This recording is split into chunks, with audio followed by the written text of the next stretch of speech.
Global crisis के बीच भी एक अर्थव्यवस्था कैसे फल फूल सकती है। चलिए आज यही डिकोड करते हैं।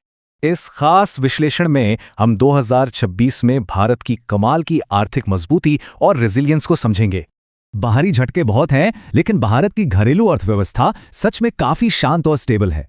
जियोपॉलिटिकल टेंशन से कच्चे तेल के दाम आसमान छू रहे हैं। इसका सबसे ज्यादा प्रेशर एविएशन सेक्टर पर है। इस भयानक एनर्जी क्राइसिस की वजह से भारतीय रुपया कमजोर होकर रिकॉर्ड निचले स्तर पर आ गिरा है।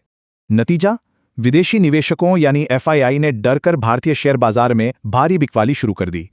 लेकिन कमाल देखिए, इतनी अस्थिरता के बावजूद इस साल भारत की जीडीपी ग्रोथ 7.4% अनुमानित है।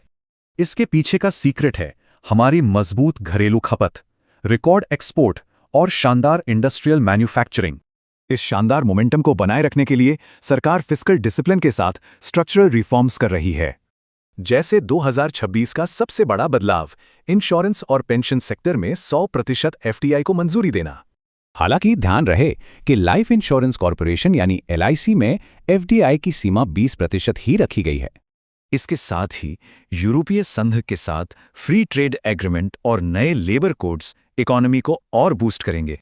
इसी बीच रेगुलेटरी लेवल पर बड़ा बदलाव हुआ है। रोहित जैन को आरबीआई का नया डेप्यूटी गवर्नर बनाया गया है।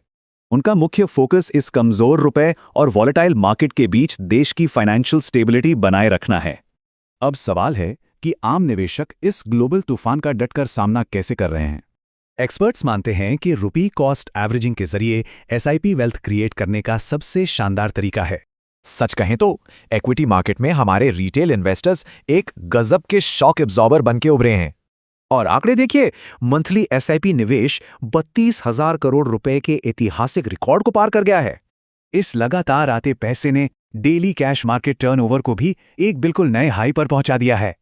ये साफ साबित करता है कि मार्केट को टाइम करने से बेहतर है अनुशासित रहकर लगातार निवेश करते रहना। तो सोचने वाली बात है, क्या हमारे आम निवेशक आगे भी ऐसे ग्लोबल तूफानों के खिलाफ ढाल बने रहेंगे?